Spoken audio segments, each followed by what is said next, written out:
की बमबारी से यूक्रेन का होस्टमिल शहर पूरी तरह से तबाह हो चुका है। चारों तरफ रूस की दागी गई मिसाइलें नजर आ रही हैं और जिससे शहर के कई रिहायशी इमारतें खंडहर में अब तब्दील हो चुकी हैं।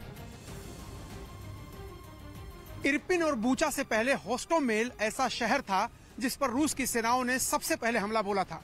इस वक्त मैं एक मिसाइल जहां पर गिरी थी उस जगह पे हूं। आप देखिए ये मिसाइल कितनी बड़ी है। ये बहुत बड़ी मिसाइल है। इसके अंदर अगर मैं आपको दिखा सकूं, चूंकि अंधेरा अंदर है, लेकिन ये जमीन के अंदर कई फुट अंदर गई है। और इस तरह की मिसाइलों के जरिए ही होस्टोमेल पे सबसे पहले कब्जा किया रूस ने, क्योंकि वहां के हवाई अड्डे को कब्जा करने के बाद ही आसपास के इलाकों पर वो कब्जा कर सके। वहां पर उन्होंने बख्तरबख्त गाड़ियां उतारी, सैनिक उतारे। अगर पीछे आप देखें मेरे, तो ये पूरा कॉम्प्लेक्स एक बहुत बड़ा कॉम्प्लेक्स है जिसको तबाह कर दिया गया है। कहा यह जा रहा है कि यहाँ पर सेना रहती थी, लेकिन एक व्हीकल जो रूस का है जिसपे वी लिखा हुआ है, यहीं से आपको कमल देव जी दिखाएंगे। दिखाइए कमल देव जी। एक वी लिखी हुई व्हीकल जो है जिसको बख्तरबंद गाड़ी कहते हैं, चूंकि होस्टोमेल यहीं पर है जो हवाई अड्डा है जहां पर सारी गाड़ियां उनकी उतरी थी हवाई जहाज के जरिए, और उसके बाद पूरे इलाके पर उन्होंने मिसाइल बरसाई।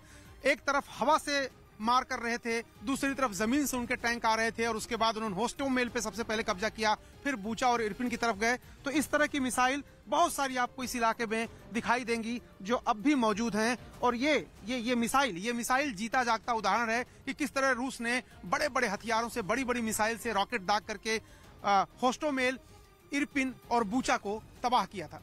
कैमरामैन कमल देव के साथ अरुण सिंह, न्यूज़ 18 इंडिया। इस बीच यूक्रेन की सेना ने दावा किया है कि रूस के सैनिक अपने कमांडर के आदेश पर मासूम लोगों पर गोलियां बरसा रहे हैं।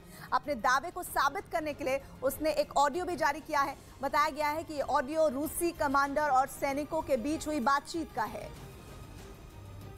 जिसमें पुतिन की सेना का एक कमांडर अपने पलटन को सख्त लहजे में आदेश देता सुनाई दिया।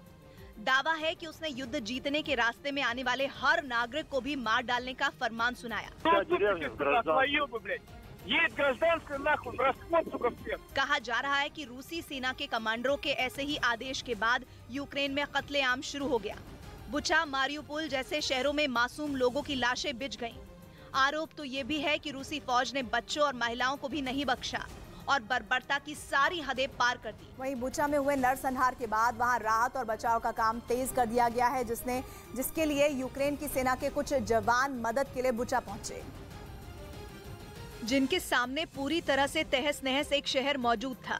बर्बाद बिल्डिंगें, तबाह आशियाने और ध्वस्त हो चुकी दुकानों के सिवाय वहां कुछ भी नहीं बचा। जिन सड़कों पर गाड़ियां दौड़ती थीं, वहां चरमराए फौजी टैंक थे और मैदानों में हथियारों का जखीरा। शहर का एक भी हिस्सा तबाही से अनछुआ नहीं दिखा। रिहायशी बस्तियों को देखकर ऐसा लगा मानो यहाँ कभी कोई रहता ही नहीं था। चारों तरफ रूसी हमले के निशान साफ साफ देखे गए। रूस पर नरसंहार का आरोप लगाने वाले यूक्रेन ने वहाँ मौजूद कुछ लाशों के जरिए इसका सबूत भी पेश किया। वहाँ मौजूद लोगों को शहर के हालात देखकर उस पर यकीन करना मुश्किल हो गया। Живем дуже хорошо, води нема, газу нема, холодно, света нема, на улице. हालांकि यूक्रेन के जवानों ने वहां राहत का काम तेज कर दिया, जिसके लिए वहां खाने पीने का सामान और दवाइयों की कई खेप पहुंच गई, जिसकी खबर लगते ही कई दिनों से इसका इंतजार कर रहे लोग वहां इकट्ठा हो गए। उधर यूक्रेन से जान बचाकर पोलैंड पहुंचे लोगों की मदद के लिए शेमिशल शहर में कई छात्र सैंडविच तैयार करते दिखाई दिए। इसका एक वीडियो भी सामने आया है जिसमें एक स्कूल के अंदर छात्र काम में जुटे हुए दिखाई दे रहे हैं। उन्होंने मिलकर यूक्रेन के शरणार्थियों के लिए सैंडविच तैयार किए हैं। छात्रों ने इस काम को बांटकर किया और किसी ने सैंडविच बनाने में मदद की तो कोई उसकी पैकिंग करता हुआ दिखा। सभी ने मिलकर एक दिन में 2000 से ज्यादा सैंडविच बनाए। इसके बाद उसे पैक कर एक रेलवे स्टेशन तक पहुंचाया गया, जहां यूक्रेन से शेमिशल पहुंचे शरणार्थियों को ये सैंडविच बांटे गए। और रूस की सेना ने सबसे पहले होस्टोमेल के एयरपोर्ट को निशाना बनाया, जिससे यूक्रेन की राजधानी समेत कई इलाकों पर कब्जा कर सके। रूस की बमबारी से होस्टोमेल एयरपोर्ट पूरी तरह से बर्बाद हो गया। हम जहां खड़े हैं यहीं से शुरुआत हुई थी यूक्रेन पर रूस के हमले की। ये एयरपोर्ट होस्टोमेल है जिस पर सबसे पहले रूस ने कब्जा करने की ठानी थी, क्योंकि यहीं कब्जा करने के बाद उसको अपने सारे विमान और सारी बख्तरबंद गाड़ियां उतारनी थी। मेरे पीछे एयरपोर्ट है और ये जो जगह है यहाँ पर भीषण लड़ाई यूक्रेन की फोर्स और रूस की फोर्स के बीच में हुई थी। इसकी वजह साफ है, सबसे पहले हवाई अड्डे पर कब्जा करो, अपने विमान उतारो, अपनी रसद, अपनी सप्लाई उतारो। रूस का ये प्लान था और साथ ही साथ हल्के बख्तरबंद वाहन, उसमें सैनिक भी रूस ने यहीं एयरपोर्ट पर उतारे थे और उसके बाद यहां से वो लोग गए थे कीव पर कब्जे के लिए कोशिश करने। लेकिन बीच में बूचा और इरपिन में उनको जबरदस्त प्रतिरोध का सामना करना पड़ा और एक तरह से उनकी हार हुई, क्योंकि अब बूचा, इरपिन और होस्टोमेल तीनों जगह को छोड़कर रूस की सेना जा चुकी है। जहां तक आपकी नजर जाएगी आपको दिखाई देगा हर तरफ तबाही है, हर तरफ गाड़ियां टूटी पड़ी हैं। यहाँ पर देखिए ट्रेंच खोदे गए हैं, क्योंकि जब रूस की सेना यहाँ आ रही थी अंदाजा लग गया था होस्टोमेल के लोगों को कि सबसे पहले कब्जा यहीं पर करेंगे, तो उसकी तैयारी भी हुई थी। लेकिन जब लड़ाई हुई तो जरा देखिए यहाँ पर कितनी भीषण लड़ाई यहाँ पर हुई है। टैंक के गोलों से ये पूरा कॉम्प्लेक्स तबाह हो गया है। टैंक के गोले एक के बाद एक बरसाए जा रहे थे, दूसरी तरफ आसमान से भी रॉकेट और मिसाइल से हमले किए जा रहे थे और जिस किसी बिल्डिंग में आप देखेंगे वहां पर चारों तरफ आपको तबाही के निशान ही दिखेंगे। और अब मैं आपको लेके चलता हूं मंजर दिखाने कि यहाँ किस तरह की लड़ाई हुई थी, कितनी भीषण लड़ाई हुई थी।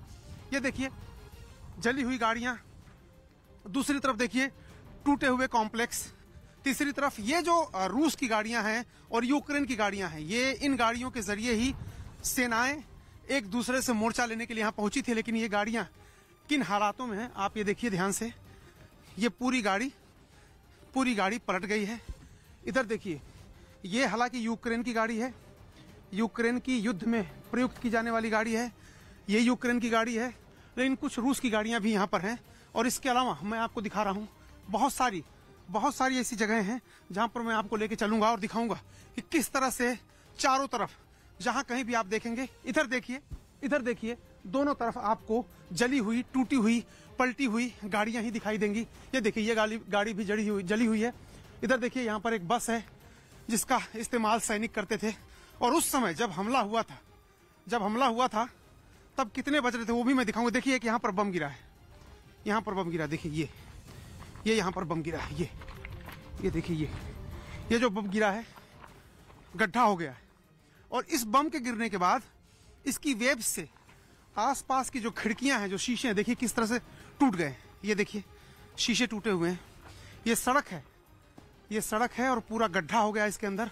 और इसके शॉक वेव से देखिए जो सामने की बिल्डिंग है उसके शीशे चटक गए हैं, दीवार दरक गई है। और सामने का जो कॉम्प्लेक्स है उसको भी देख लीजिए एक बार, वो भी एक तरह से उसमें तमाम होल हो गए हैं चारों तरफ। जो बम गिरने के बाद आफ्टर शॉक होता है। लेकिन अब एक चीज जो मैं आपको दिखाना चाह रहा था, ये घड़ी 3:15 का वक्त दिखा रही है। ये जो घड़ी है 3:15 का वक्त दिखा रही है। इसका मतलब जब हमला हुआ था 3:15 का समय था। शुरुआती दिन यहाँ होस्टोमेल में हमला हुआ था और इस एयरपोर्ट के अंदर जाने के लिए कितनी भीषण लड़ाई हुई थी उसकी एक वानगी देखिए। एयरपोर्ट के अंदर जाने के लिए जो लड़ाई हुई थी वो बहुत भीषण थी। अब उसकी वानगी देखिए। ये चारों तरफ आपको मलबा दिखाई देगा और बहुत सारी गाड़ियां यहाँ से हालांकि उठा के लेके जाई जा चुकी हैं। लेकिन ये देखिए यहाँ पर कमलदेव जी, जरा ये देखिए कितनी हैवी शेलिंग हुई थी। ये अभी भी ये देखिए 3 शेल, ये देखिए ये अभी फूटे नहीं है, ये लाइव है। इसको मैं ऐसे रख देता हूँ। देखिए कि यहाँ पे गिरा है, एक यहाँ पे भी देखिए गिरा है, एक यहाँ पे गिरा हुआ है, देखिए अभी साबुत है। ये इस तरह के न जाने कितने सेल यहाँ पर गिरे हुए हैं। और अब मैं दिखाता हूँ आपको आगे लेके दिखाता हूँ। ये देखिए ये रूस के टैंक है जो बुरी तरह से जल गए। यानी होस्टोमेल में यूक्रेन की सेना को पहले से खुफिया इनपुट था कि उनके साथ ऐसा होने वाला है, यहाँ पर सबसे पहले हमला होने वाला है। इसकी वजह से उन्होंने तमाम टैंकों को यहीं पर जमींदोज कर दिया। 3-4 टैंक यहाँ दिखाई दे रहे हैं और भी टैंक हैं, मैं आपको दिखाता हूँ। और ये लड़ाई कितनी दूरी में चली थी, कितना दूर तक इसका प्रसार था, इसका फैलाव था, वो भी मैं आपको दिखाता हूँ। देखिए इधर भी है, इधर भी आपको दिखाई देगा। तो ये होस्टोमेल में ये लड़ाई यहाँ पर हुई थी। और दूसरी तरफ एक देखिए खेत में, दूर खेत में, वहाँ पर भी आपको एक टैंक दिखाई देगा। यानी चारों तरफ से रूस की सेनाओं ने घेर करके होस्टोमेल पर कब्जा करने की कोशिश की थी। यूक्रेन की सेनाओं ने बहुत प्रतिरोध किया था, लेकिन आखिरकार रूस ने हवाई हमले के जरिए और जमीनी हमले के जरिए इस हवाई अड्डे पर कब्जा कर लिया था और यहाँ अपने बहुत सारे सैनिकों को आसमान से सीधे उतारा था, ड्रॉप किया था और उसके बाद यहाँ से बूचा और इरपिन पर कब्जा करने के लिए रूस के सैनिक आगे बढ़े थे। कैमरामैन कमल देव के साथ अरुण सिंह, न्यूज़ 18 इंडिया,